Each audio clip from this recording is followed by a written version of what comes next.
قوی یقین ہے کہ سپریم کورٹ انتخابی نشان کے معاملے کو ایسے نہیں جانے دے گی۔ اگر بلے کا نشان نہیں ملے گا تو بھی الیکشن لڑیں گے، لیکن یہ ہارس ٹریڈنگ کی بنیاد ہوگی۔ انہوں نے کہا کہ سپریم کورٹ کہہ چکی ہے کہ پارٹی سے انتخابی نشان واپس لینا پارٹی ختم کرنے کے مترادف ہے۔ سپریم کورٹ سے درخواست ہے کہ ہم کل آ رہے ہیں۔ ایک سوال کے جواب میں انہوں نے IMF سے کسی بھی اجلاس کی تردید کی۔ انہوں نے بتایا کہ اڈیالہ جیل میں PTI کے سابق چیئرمین عمران خان سے ملاقات تھی، جس میں ٹکٹوں کے معاملے پر مشاورت کی گئی۔ انہوں نے مزید کہا کہ سپریم کورٹ انتخابی نشان بلہ بحال نہیں کرتی تو پھر آزاد امیدوار کو انتخابی نشان ملے گا، جس سے جمہوریت اور ایوان زیری کی شکست ہوگی، جبکہ صاف و شفاف انتخابات نہ ہونے پر معیشت کو بھی نقصان پہنچے گا۔ بیرسٹر گوہر نے کہا کہ پشاور ہائی کورٹ نے بلے کے انتخابی نشان کی بحالی کا آرڈر واپس لیا ہے۔ یہ غلط فہمی ہے کہ الیکشن کمیشن کو نہیں سنا گیا تھا۔ اس دن 4 گھنٹے سماعت ہوئی تھی۔ PTI سے بلے کا انتخابی نشان لینا انتخابات کی قانونی حیثیت پر سوال ہوگا۔ انہوں نے کہا کہ 859 انتخابی نشستوں پر آزاد انتخابات کروا کر آپ کرپشن کی بنیاد رکھیں گے، 80% کریڈیبلٹی والی پارٹی باہر ہوگی تو نقصان ہوگا۔ یہ سارے مقدمات سیاسی انتقام کی بنا پر ہیں۔ مسلم لیگ نون اور پیپلز پارٹی کی انتخابی قربتیں بڑھ گئیں۔ دونوں بڑی جماعتوں نے NA 127 اور NA 242 پر سیٹ ایڈجسٹمنٹ کے لیے رابطے کر لیے۔ مزید احوال اس رپورٹ میں۔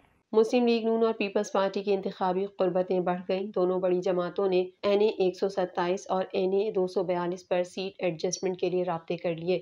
MQM سے بھی اس سیٹ پر ایڈجسٹمنٹ کے لیے مسلم لیگ نون کی بات چیت ہوئی۔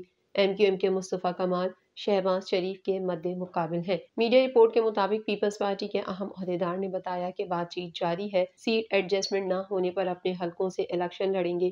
پیپلز پارٹی نے NA 127 لاہور سے بلاول بھٹو کی سیٹ پر ایڈجسٹمنٹ کے لیے کوششیں تیز کر دیں۔ مسلم لیگ نون کو NA 242 سے اپنا امیدوار بٹھا کر اور لیگی امیدوار کی حمایت کرنے کی بھی پیشکش کی گئی۔ خورشید شاہ اور دیگر رہنماؤں کی شہباز شریف اور ایاز صادق سے ملاقاتیں ہوئیں۔ نون لیگ کی سینئر قیادت نے بلاول بھٹو کی سیٹ پر ایڈجسٹمنٹ کی مخالفت کر دی۔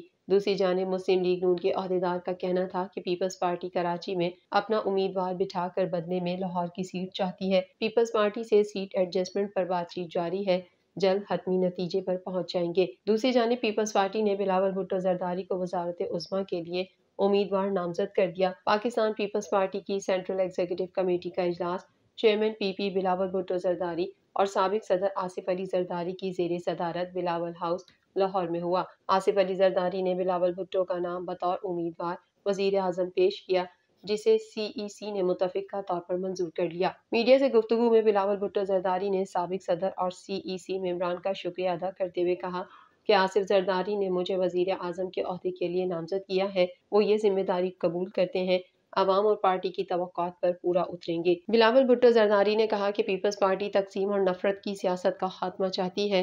نون اور تحریک انصاف دونوں کو قانونی مشکلات کا سامنا ہے۔ ایسا نہیں ہو سکتا کہ عدالت ایک کو اہل اور دوسرے کو نااہل کرے۔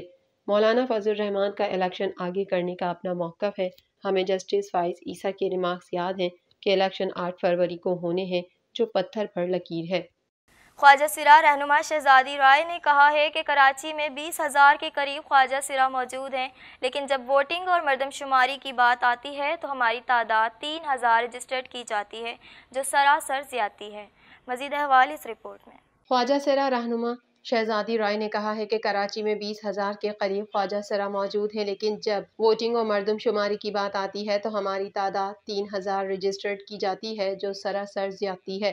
ان خیالات کا اظہار انہوں نے کراچی پریس کلب میں پریس کانفرنس سے خطاب کے دوران کیا۔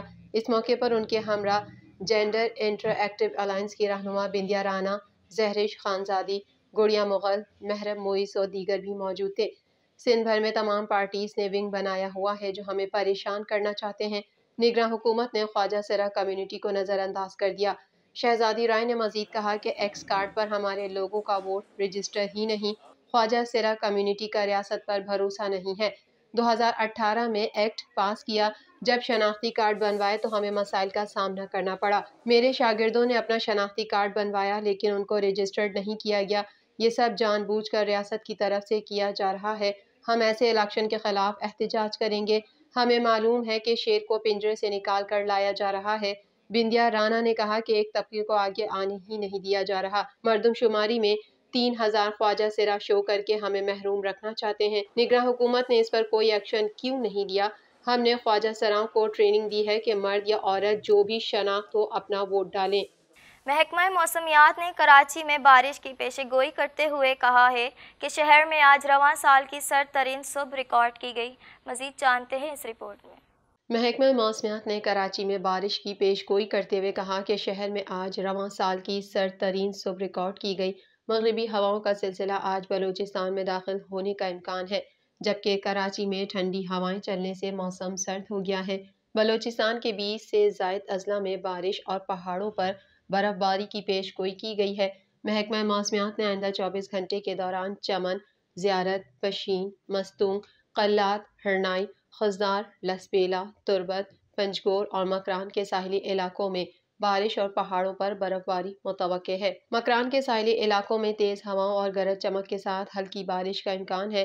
دوسری جانب کراچی میں ٹھنڈی ہوائیں چلنے سے موسم سرد ہو گیا ہے، جبکہ محکمہ موسمیات نے آنے والے دنوں میں سردی کی شدت میں مزید اضافے کی پیش گوئی کر دی۔ محکمہ موسمیات کے مطابق آج کراچی میں بوندا باندی کا بھی امکان ہے، جس سے سردی کی شدت میں اضافہ ہوگا۔ لاہور میں بھی ٹھنڈی ہوائیں چلنے سے موسم سرد ہو گیا ہے۔ صبح شہر کا پارہ 7 ڈگری سینٹی گریڈ ریکارڈ کیا گیا۔ اسلام آباد اور پنجاب کے مختلف علاقوں میں شدید دھند کا سلسلہ جاری ہے، جس کی وجہ سے فلائٹ آپریشن بھی مسلسل متاثر ہے۔ بے یقینی کی صورتحال کی وجہ سے آج ملک بھر کی 24 پروازیں منسوخ کر دی گئیں، جبکہ ملکی اور غیر ملکی 100 سے زائد پروازوں کی آمد و رفت میں تاخیر کر دی گئی۔ اسلام آباد، سیالکوٹ اور پشاور ایئرپورٹس پر پروازوں کی لینڈنگ اور ٹیک آف کے لیے بے یقینی کی صورتحال ہے۔ 3 روز کے دوران ملک بھر کی 88 مقامی اور بین الاقوامی پروازیں منسوخ کی جا چکی ہیں۔ پنجاب کے میدانی علاقوں میں آج بھی دھند کے ڈیرے ہیں، جس کے باعث متعدد موٹر ویز ٹریفک کے لیے بند کر دی گئی۔